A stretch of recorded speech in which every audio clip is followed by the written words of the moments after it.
describe her, and then shooting ensued. So we don't know all the facts. I haven't seen any of that footage, but those are just examples. We've had a lot of brutality. Maybe some of you have seen it, but we're taking them to court wherever we can.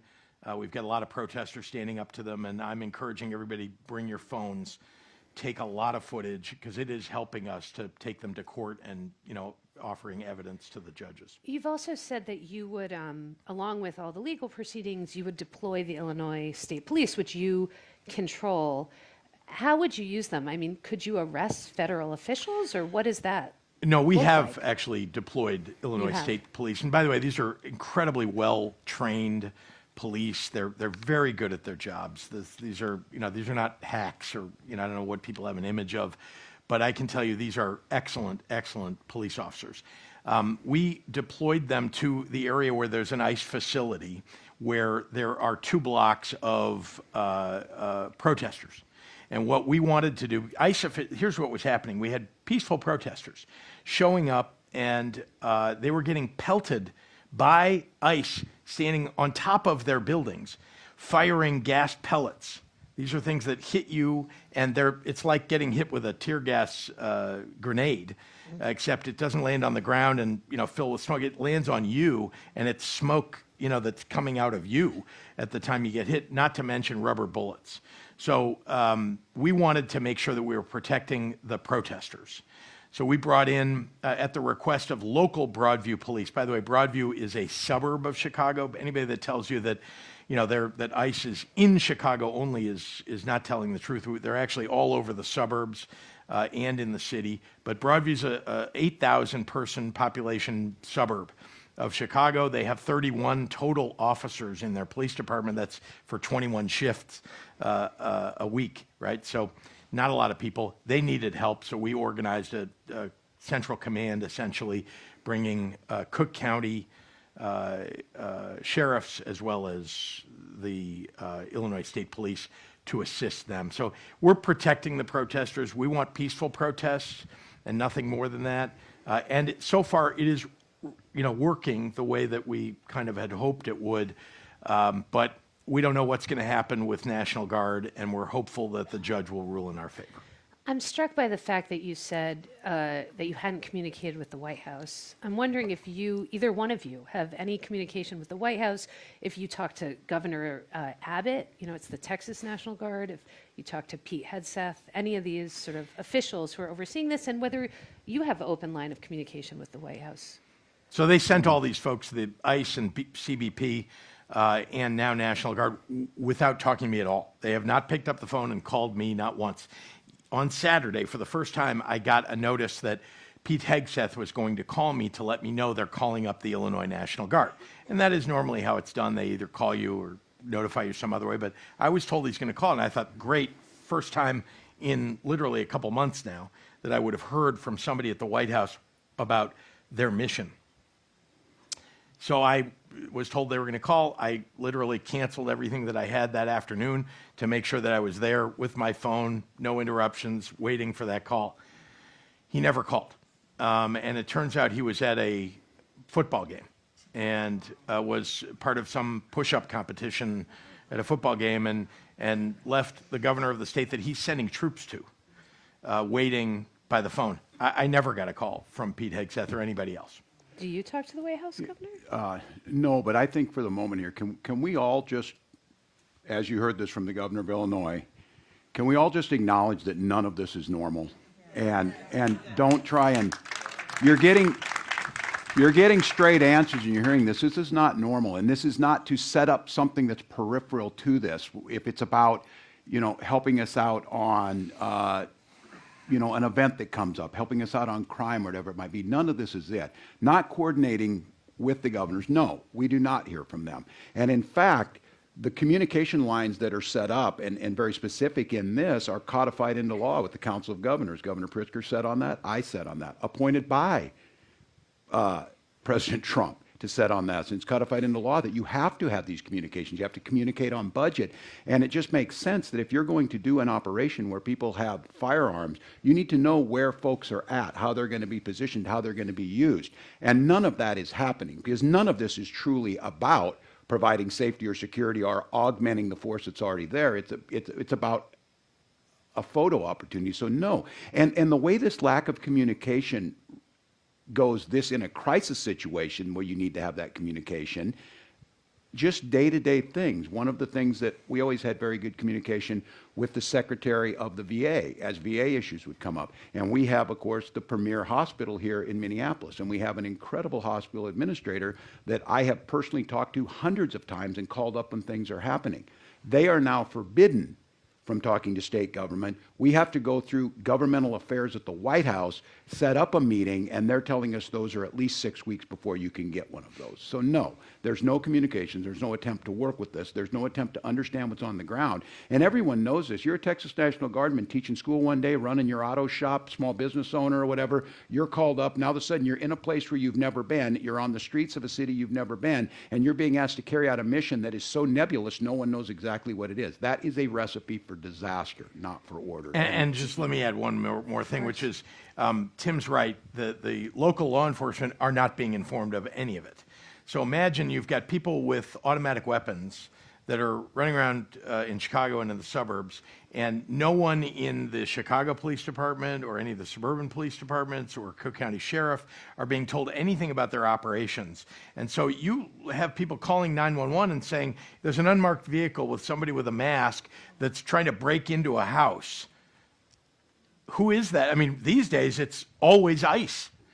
But I'm talking about in the last bunch of weeks. But imagine if you're a local police officer, what are you supposed to do in those situations? So it's deeply concerning. We don't know exactly where this is going to end. What we know is that it is striking fear in the hearts of everybody in Chicago. And we have residents. It's not this isn't just about undocumented people. This is, U.S. citizens who are brown or black are being stopped only for that reason and asked for identification that proves that they're a U.S. citizen. I don't know about you. Anybody in this audience have proof that you're a U.S. citizen on you? Because none of us, your driver's license is not proof. So none of us walk around with it. And think about the last time you can remember a regime that asked people for their papers to prove who they are because, the police on the streets, told you had to. So that's what we're turning into in this country. So Governor Walz, you said this is not normal. No. You were in the National Guard for 24 years. You worked on the Insurrection Act, right? Yes. Updating it as a member of Yes. Congress. Is this an abuse of power by the president? Well, yes, and for all of you to know that Insurrection Act they keep talking about, this is 1807 Insurrection Act, and the idea that the president could evoke exceptional powers to use federal troops. It's been done at times. It was done with the Little Rock Nine, a little bit different use of that. And the reason I got involved with this was in the early Gulf War, after 9/11, the use of the National Guard, and I think a lot of people viewed the National Guard as a strategic reserve that would be used if everybody else was used up. Well, that wasn't the case. They became an operational force that was integrated in. But what happened in these multiple deployments was we were using the Guard so much that the Guard has a dual mission. Their Title 10 is federal, Title 32 is state. We use them for firefighting. We use them for COVID. We used them to run in nursing homes when we needed to backfill. So there's many missions that the governors are counting on to be able to use this, and no one was coordinating on how this was done. Now, it came to a head when it looked like it might be used during Hurricane Katrina, because the last time it was used is the riots in Rodney King in '92. So George Bush was talking about using it when Governor Blanco in Louisiana, they were trying to say, how did you get control after Katrina? It was not invoked, but there was an attempt by that White House to try and use it. So Tom Davis and myself, Republican from Virginia, put an amendment in making sure it was difficult to invoke that act, and especially against American citizens. Take it one more step to 2010. On the Armed Services Committee, I passed a resolution that in the National Defense Authorization Act, we created the Council of Governors. 5 Democratic governors, 5 Republican governors appointed by the president, and then our counterparts in the agencies, FEMA, Department of Defense, and so forth, that required budgeting decisions and use of the National Guard in natural disasters, man-made disasters, or times of civil unrest, that there would be coordination on how that was done. I was on that. President Trump appointed me to that, the same as he did with Governor Pritzker and our Republican colleagues. And I will tell you, that worked really well. And it made Article 10, states' rights, a priority. For example, the Biden administration, in my opinion and my 49 fellow governors' opinion, did an overreach when they tried to pull the Space Force out of the National Guard and centralize it. Right. So I, as the co-chair, along with Phil Scott from Vermont, coordinated the National Governors Association to get all 50 governors to sign on, sent a letter to the Biden White House and said, your Secretary of the Air Force is overreaching, stand down. And they did. And it was now a we're letter hearing- that's specific, if I may say, Yeah. you know, thank God you did that. It was a letter that specifically said that the president has very limited ability to call out the National Guard in our states, and we needed to acknowledge that. Every governor signed on. When I say every governor, I mean Greg Abbott in Texas. Big signature, big signature. And So, exactly, and then here he is now. Here he is now sending his National Guard or acquiescing to Donald Trump calling out his National Guard. I have to say one other thing. You know, please take note. When Donald Trump says that, you know, it's a hellhole in Chicago, when he says that there's crime rampant across Chicago or Illinois, it's a complete BS. Number one, we're in the top half of states, 19th, in terms of safety, 19th. Right, so we're in the top half of states. Like there's a whole bunch of states that are much worse than we are, Like Texas. for violent crime, like Texas, and Chicago is not in the top 25 or 30 cities in terms of violent crime. So you know, and look at who's at the top. By the way, several cities in Florida, several cities in Texas, but he doesn't talk about any of those places. He only talks about sending them to Portland, to L.A., to Washington D.C., to Chicago. What do they all have in common? So why do you think he does that? What are you saying? Let's make it clear. Aside from the fact that he's out of his mind and has dementia, it's clear to me that he is targeting Democratic cities, blue cities, and especially blue cities in blue states. That there are blue cities in red states, but he's targeting blue cities in blue states, and particularly blue governors, Democratic governors. I believe that there is a much more nefarious reason that he is not stating, which is he wants us all in big cities to get used to the idea that it's okay to have military on the streets. Why? Because next year there's an election, and he's going to leave a lot of these folks in place. And when we have elections, because he threatened this in 2020, number one, he's going to guard the polling places, so you're going to see soldiers outside your polling place. That's going to intimidate a lot of people, and especially it's going to intimidate people who are not Republicans. And it's also going to intimidate. It's also going to intimidate people afterward. When more than intimidate, Michael Flynn in 2020 said that he should confiscate the ballot boxes in order to count the ballots himself. I believe that was when he said, stop the steal, count the ballots themselves. So what I think is they are planning to do is to get ready to do something like that if he is not winning the Congress in 2026. So I was going to ask you, both of you, what the worst case scenario is for all of this. I'm sure you sort of think this through. That's your jobs, to think through things like that. I hope that was it. I You got was more? wondering if that's it. Did you just lay it out, have or you more? think there could be? I don't know. I don't think I'm paranoid. I definitely. I was saying to Tim earlier that I'm not a conspiracy theory guy, so it's unusual for me to say something like what I just said. But I think you could piece all that together, because remember, they also called for all 50 states. The DOJ called for all 50 states to deliver their voter rolls. Why? They haven't told us why, but we know what they're looking for is an excuse to say that there's fraud in the election in 2026. That is the real purpose. So put all those things together. That is what I think is really going on. So we are sitting, of course, in a blue city, in a blue state. So do you anticipate that the National Guard will come here? Yeah. And yeah. are you preparing for that? Yes, we are, and we have been for quite some time. Look, I was saying in January. When did you start preparing? Pardon me? When did that preparation, when did you start thinking about that? Well, I think prior to last year, we started thinking about what would happen, and governors were talking together about what the implications would look like. I don't think I was overreaching when I told people. I was told in January that I was overreacting, and I made the case that I think if you can anticipate what they will do, they are going to do it. And I don't think Governor Pritzker has spoken out of turn on what we're seeing develop and the way that they've talked about it. I think it makes it would be logical for them to come here. We fall into exactly what it looks like they're trying to target, blue cities in places that he wants to make an impact. You can certainly chill voting in states like Minnesota if you target Minneapolis and St. Paul. I think the biggest thing is that you're hearing here is you have two governors. Our job is not to do immigration enforcement. We work and do our work. Our job is not, we're supporters and partners when our guard's used for national security, specifically outside the country. Our job is to make sure our schools are funded. Our job is to make sure we're making life more affordable. Our job is to talk about housing and child care. Our job is to make sure, as they did in Illinois and Minnesota, our kids are eating. All of those things are things we should be doing that aren't doing. But I think the preparation is to learn from this. I think the courts are still holding, and you're seeing the courts, you know, where we're able to bring these temporary restraining orders against them. But again, none of this is about to, and again, it's not a distraction, and none of us are saying we shouldn't be addressing crime no matter what our statistics are on that, but there are specific ways to do that with the professionals. Simultaneously, as they're shifting all these resources to this immigration and intimidation campaign, it's pulling resources from other things that we could use with them. They pulled out some of the counterterrorism dollars, some of the things that we could actually be using. So we're preparing for it. We're preparing to use the courts. We're preparing to follow all the laws as they're written, to challenge them on this, but I think it's really important for the citizens to see this is not normal. And again, it's the false start ending. Do you want to see crime stop? Yeah.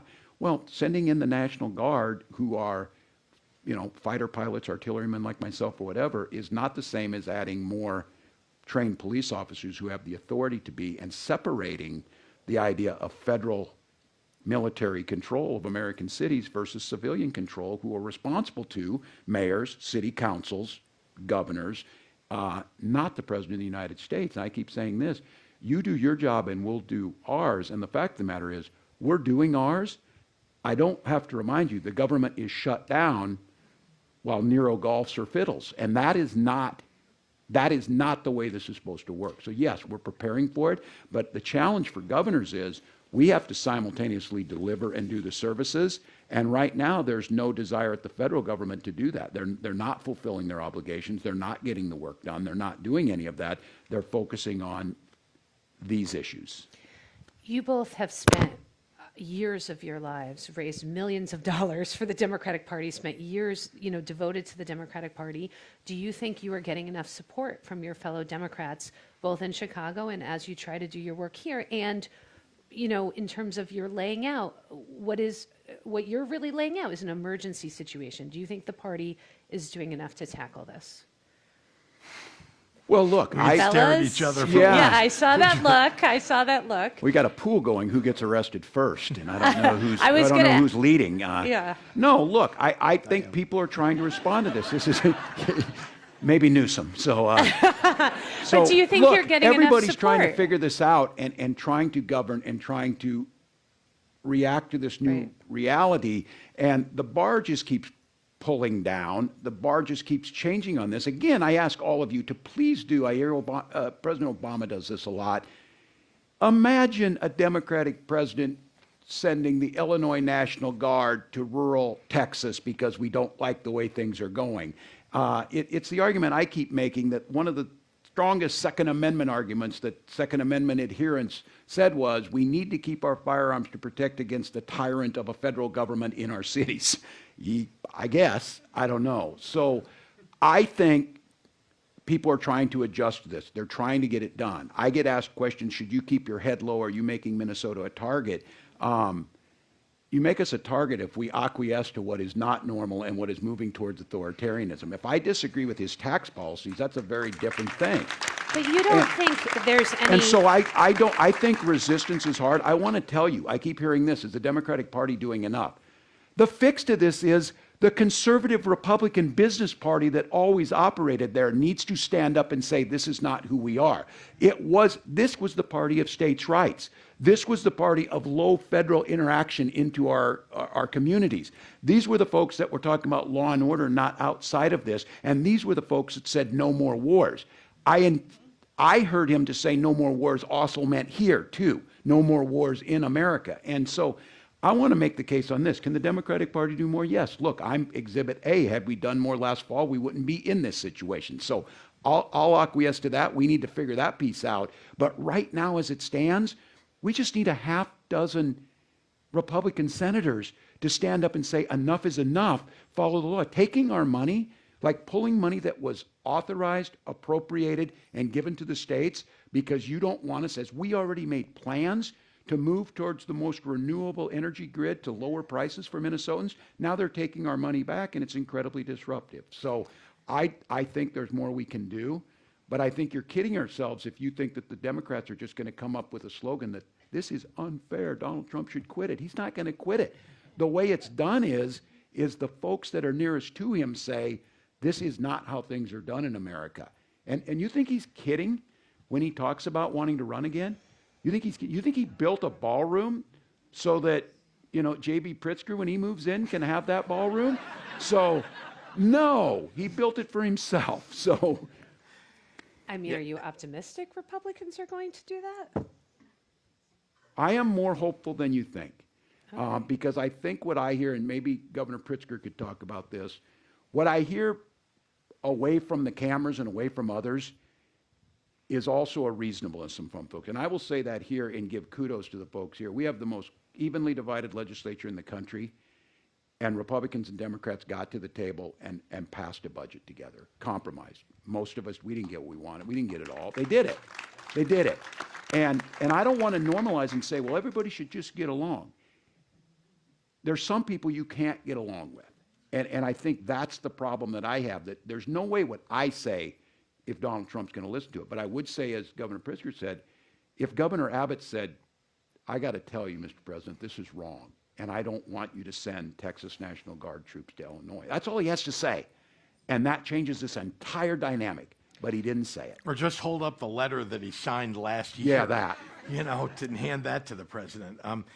In answer to your question, I will say, I think there are too many elected leaders in the Democratic Party who think that we're in some slightly abnormal world, but they think that there are guardrails and that somehow we'll get through this and then we'll just, fix it. And the reality, I don't know, I'm not a conspiracy theorist, but I can tell you that I sat alongside Holocaust survivors for 10 years to build the Illinois Holocaust Museum. And one thing that I learned from them is that you can't wait. When you are fighting, tyranny, and that is what we're talking about here, that you have to stand up and speak out. They insisted in building this museum that when we talk to particularly young people, and that's really what this museum is mostly about, when we talk to young people, they say, we've got to challenge young people who come into the museum to ask themselves, who are you? Are you a collaborator? Are you a bystander? Are you a rescuer? Or are you an upstander? An upstander being something even more than a rescuer, somebody who's willing to stand up and speak out. You might rescue too, but it's speaking out at a moment when it might be perilous to do so. That doing that has the biggest positive effect. And I think that is a question that everybody's got to ask themselves, but especially Democrats who are willing to ask themselves that question. Because I think most people want to be upstanders. Most people want to do the right thing. And this is the moment. It was easy, when things were easy. It's not easy now to choose to be an upstander, but this is exactly the moment for people to stand up. And do I see enough people doing it? No, I don't. And I'm surprised. I'll be honest. I'm surprised. I thought that by March or April, that we would have seen more and more leaders, and I'm talking about business leaders and university leaders, as well as Democratic leaders, just folks. I thought more people would be standing up and speaking out. And yes, we've got No Kings rallies, and there's a woman. I just want to tell you a quick story about a woman in Southern Illinois, in Edwardsville, Illinois, 28,000 people in Edwardsville. This woman in February looked at what Donald Trump was doing already and could not stand it and didn't know what to do. And Edwardsville is generally in an area that's red and votes Republican. But she was outraged by what Trump was doing. Even then, she didn't know what to do. And so she made a sign and, protesting. And she went and stood at the at the intersection of two state highways and held up a sign protesting by herself. Somebody came by with their dog and said, "What are you doing?" She said, "Well, I'm just outraged. This is what I can do." And the person stood there with her that day. And then the next day, 4 of her friends showed up. And then the next day, 8 people showed up. And now every Friday since then, about 200 to 300 people show up to protest in that location. I think first of all, that gives me hope. But second, I would like it to be 1,000 people. I would like it that if people would show up all the time, and it means doing anything and everything, social media, write a letter, show up at the Republican congressman's office and ask him why he voted for that big ugly bill that's going to take away your rural health care. I mean, everything you can do right now is the moment to be the upstander. Well, I think some of it, particularly for the business leaders, the university leaders, is fear, right? Of course. The president has been very open about his desire to target those he perceives as political enemies. Do you both think you're on that list? And do you think about that? They published one last week. Yeah, they did. Yeah. And we both are on that list. Yeah. Yeah. And here's what I have to say. I was on the top, and W comes after Pritzker. I don't know why alphabetically. Yes. I absolutely believe this, but this is true of all these autocrats. This is not a new playbook or whatever. No. The thing that I think we have to keep in mind is that they are not strong, they're weak, and that's why they're doing this. And you see this across time, and you watch these documentaries, always wondering what it looked like as you slipped away from democracy to more autocratic government, but how quickly you slip back, you can switch from, and they usually don't come without some struggle in them, but there are those times when we switch back. I can still remember in that fall of '89 when the Berlin Wall fell, and many of us who grew up in that, all of a sudden it was there and then it was gone. And then we had a reunified Germany, we had a movement towards that. So it's there, and I would just encourage people, this is the time. Are they going to target you? Yes. And should we keep our heads down? So here's what I think, just to be honest with you. You know that this big ugly bill that decimated healthcare, and then afterwards they heard so much blowback, especially on rural healthcare, and there's mostly a lot of rural members that are in the Congress because that's our divide in this country, rural-urban. Those rural members said, you got to do something, so he put in $50 billion. What do you think the chance that Illinois and Minnesota are going to get their share of that $50 billion as opposed to North Dakota and South Dakota? And, that's where we're at now. So we have to go bend the knee to get our tax dollars back in a system that's set up to be run by laws. And by the way, the cuts were $150 billion. But they made this whole fund of $50 billion and said, see, we're giving money to rural hospitals. But you joked about who's going to be arrested first. Do you both believe that you could sincerely be arrested? Yes. I'm asking any of you to come visit me in the gulag in El Salvador.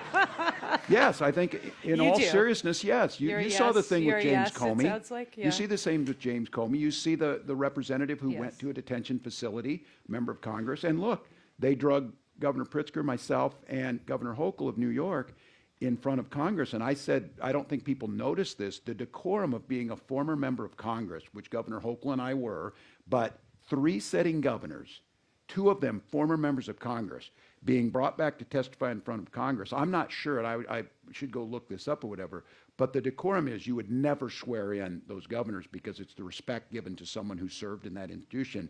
And not only did they swear us in, they spent the time belittling on things that had nothing to do with why they're there. So yes, I think it's how easy, and I have not seen any. Again, where are the Republican dissenters? And again, this example that the governor gave, Governor Abbott and all of the Republican governors were 100% on board that Joe Biden was misusing the National Guard by transferring the Space Force out of the National Guard into the active force. And by doing so, they made it clear that they believed in states' rights. They believed that we should do this together. And now they're perfectly silent. So this whole thing is well, kind of both sides do it. They do not. I, as the co-chair of the Council of Governors, chastised a Democratic president because it was an overreach of where the states should have been responsible, and now we hear nothing. With that being the case, are they going to stand up for us? These are folks, my friends. I will say this. There was one member of Congress that day who said, I know the governor. I was friends with him. I disagree on this. A Republican member said that. He said, but I won't say anything here because it's not the right thing to do. I'll talk to him offline. So I hold out some hope, but unless they speak up. And again, if you think you're getting out of this, it's that old adage. They're going to come for immigrants. They're going to come for the Democrats. They're going to come for you eventually. So just your time will come. But I want to point out, and you know, in private, there are some Republicans in our legislature who Yeah. are actually, you know, decent and will talk to me, and they don't like Trump. They're concerned about where the future is. They won't say any of that publicly, of course. And the real test of that was that that there was, you know, when CBP and ICE showed up in Chicago, they brought with them right-wing social media influencers with cameras, right? I mean, literally had them embedded with them. So, but one of them came to my house and filmed in front of my house, essentially calling me the enemy and telling people that I'm the cause of, this was around the Charlie Kirk murder, and that I'm the cause of political violence, or I'm the cause of Charlie Kirk's murder. And doing that in front of my house. And so right after that occurred, and it appeared online on his social media, I called the leaders of the Republicans in the legislature, and I said to them, I hope that you will speak out against this, that you will say something. This is wrong. This is wrong.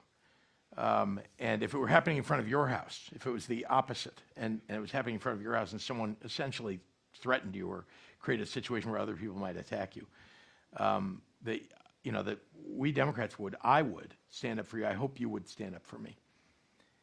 Neither one of them. I asked them simply to post something publicly or put a statement out, anything. It seems like just common decency to just say this is wrong. And they wouldn't do it. And there's so much fear among Republicans in particular, and it shouldn't be that there are Democrats that are afraid, because you know what? We're the targets. We need to be strong. We need to fight back, and there needs to be more of it.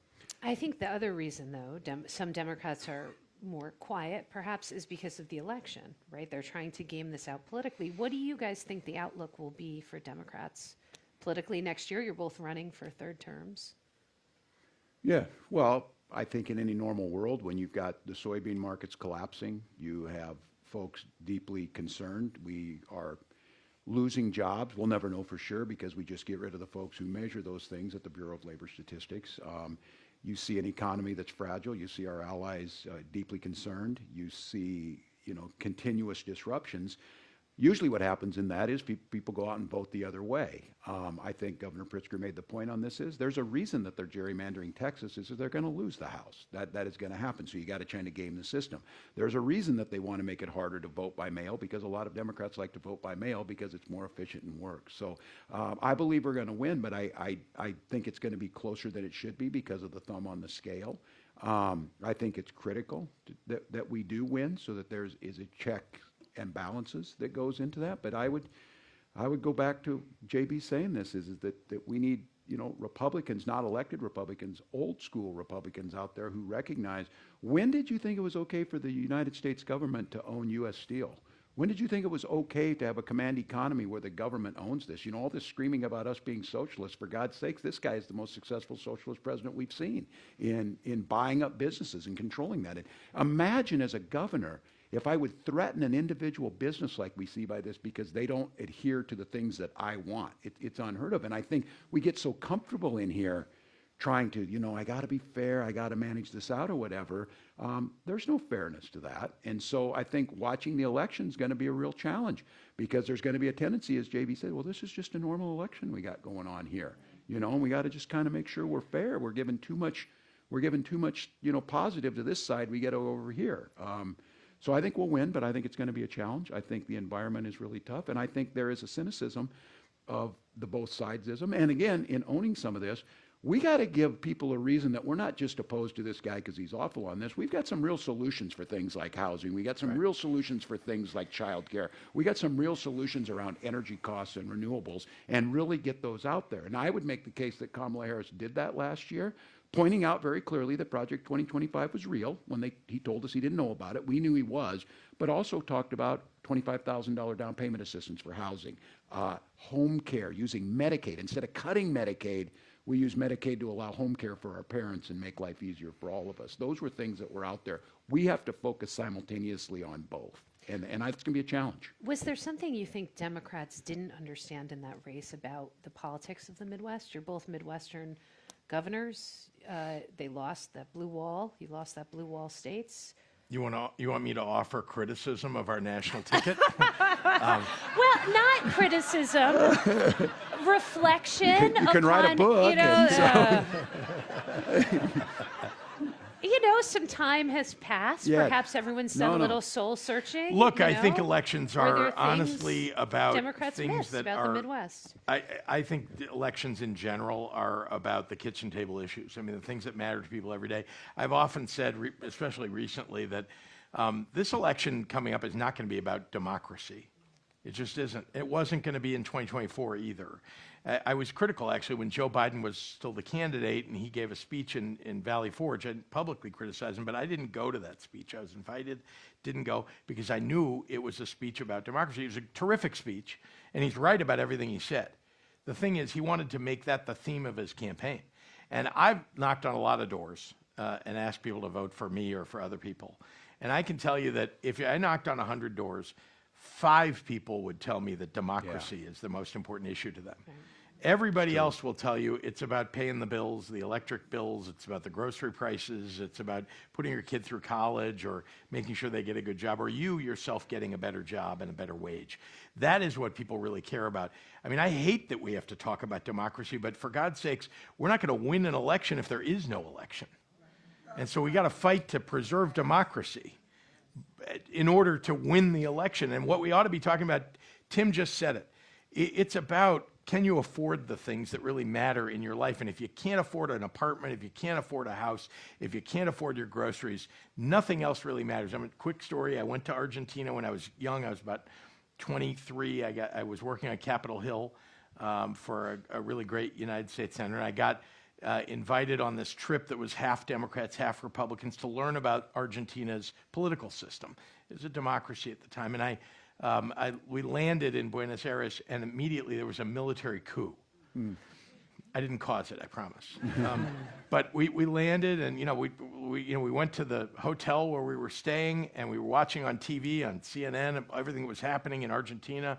And it was a little scary, but we had to take a vote, by the way, between Democrats and Republicans, all of us together. Were we going to go to the embassy and wait it out? Or were we going to go into the streets where there was going to be a democracy rally? Well, the vote was all the Republicans voted to go to the embassy. All the Democrats voted to go rally in the streets. I tell you this story because when we went to the rally in the streets, and we all did, we found a place that was a little above this is the Plaza de Mayo in Buenos Aires, and there were hundreds of thousands of people there. And people were, chanting, and they were, standing up for democracy, and they had big banners standing up for their political parties and so on. And in the middle of all of it, there was a guy pushing an ice cream cart, selling popsicles and ice cream. You know what? He almost didn't care what kind of a government there was, because he had to take money home to put food on the table. And I take the lesson from that a little bit is, it's not that he didn't care, it's that his number one priority was making sure that he could feed his family. And that, I think, is a good lesson for today, for every day, about winning elections. We need to be talking about and focused on affordability. And Tim and I both, I've looked at his record. This man has delivered for Minnesota. And I'm so proud to be his friend.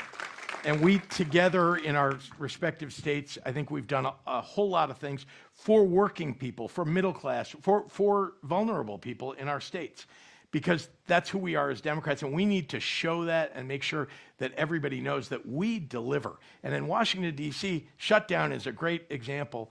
Nothing's happening, right? And we really haven't seen much action for working people for too many years from Washington, D.C.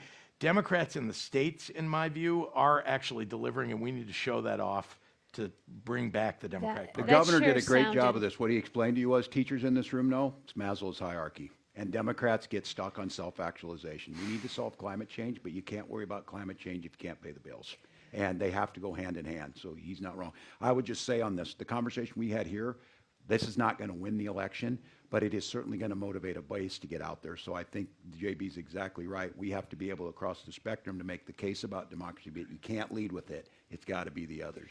That sounded awfully like a campaign speech. I'm You've running for said re-election, You're running for Lisa. re-election. You're Yes. both running for re-election. Yes. You've said that if you get elected to a third term, you won't run for president That's again in right. 28. Is that true? That That's holds true. I will visit J.B. Pritzker when he And is will there. and Governor Pritzker, will you make a similar promise? Whatever I Don't do decide, it. whatever I decide, honestly, is going to be about what I think is best for the people of Illinois and nothing else. I love the job that I have. I do. Being governor of Illinois, I wouldn't be running for a third term if I didn't. I also am running for a third term, I think maybe similar to Tim, although should speak for himself, because I do not feel like I can abandon the people of my state in this moment, especially with Donald Trump as president, with this MAGA Congress. Someone's got to stand up for the people of Illinois, and I feel like I have the experience to do that, and I've accomplished a lot for them, and I believe I can protect people mostly from what is coming down from the MAGA Congress and Donald Trump's presidency. So this conversations, we're sort of winding down. It certainly was pretty dark at times. And I'm just reminded about how 14 months ago you were running a campaign of joy. It was sort of peak joy. Where is the joy in politics in October 2025? Is there any joy? Yes. Yes? Where is it? Yes, I was up at the Capitol this morning, and as I said, our allies are still there. Norway is still with us. They're leading on climate initiatives. They're leading on Crown Prince Haakon is big on nutrition for children around the world. Norway has been incredibly generous. And we were there with a bunch of school children who came up and stopped. And watching our allies from Norway talk to Minnesota school children as there, see them at their Capitol learning. And I say this, at a Capitol experienced a lot of sorrow this year, and a place that I still feel that sorrow every single day when I go up there on the second floor. But our children are the hopefulness, the ability for us to be able to do it. This is our responsibility. I always wondered when I was growing up, who were the people who walked across the Edmund Pettus Bridge? Who were those people who did it? And you know, for the most part, who they were? They were school kids in a lot of cases, people like John Lewis who were doing that. So this generation is full of people like that. And we will get through this. I'm not whistling past the graveyard, but we're not going to get through it if we pretend like all this is okay and all this is normal. We get through it when we stand up for human rights. We get through it when we stand up and know our children deserve better. And I have to believe at the end of the day, Bruce Springsteen said it, it is no sin to be glad you're alive. We can find joy in these moments, and we should. So. And you, Governor, as you prepare to head back to Chicago, any joy in politics these days All right, you just took all the joy out. No, I'm sorry. you know, it's not heading back to Chicago. By the way, Chicago just got named the best big city in America by Condé Nast. Today, while Donald Trump is sending troops to Chicago, okay? But here's the joy, in my view. You know, when I took over as governor, I took over from a Republican governor in Illinois who really had destroyed state government and our budget, and we couldn't afford to have a governor like that, but that's what happened. And so, you know, we plunged to, 50th in credit rating, no balanced budget. In fact, he left me with $17 billion of overdue bills to have to pay off, in addition to balancing a budget that hadn't been balanced for more than 20 years. I give you that as precursor to, look, we've solved a lot of problems. We have a lot more to do. There's a lot more to do, but we've made a whole ton of progress. And the joy for me is waking up every day knowing that I can make a difference in people's lives. So at least for me, as somebody who's running for re-election, I know that I can make a difference in people's lives. And I know I'm focused on the right people, the most vulnerable, our working class, and our middle class. That's what I do every single day. Look, wealthy people, great. They're going to be fine. They're going to be fine. But standing up for people who just need a little bit of a hand up, that's the job, in my view. So I really find joy in that each day, and I'll add that because of the progress we've made, even with everything coming down from Washington, which is going to be it is already very difficult. I'm talking about the budget issues and other challenges, right? The cuts in Medicaid, the people who are going to suffer from SNAP nutrition cuts, right? All of those things but we are going to fight like heck for the right people. And I know that there's some optimism on the ground with people because they know that I've been fighting for them for a number of years already. All right. Well, thank you both for making time for us in very busy days. I think we all appreciate it. Thank you. Thanks, folks. Thanks, Lisa. That was good. Thank you. Thanks, brother. Thank you. Thanks, Lisa.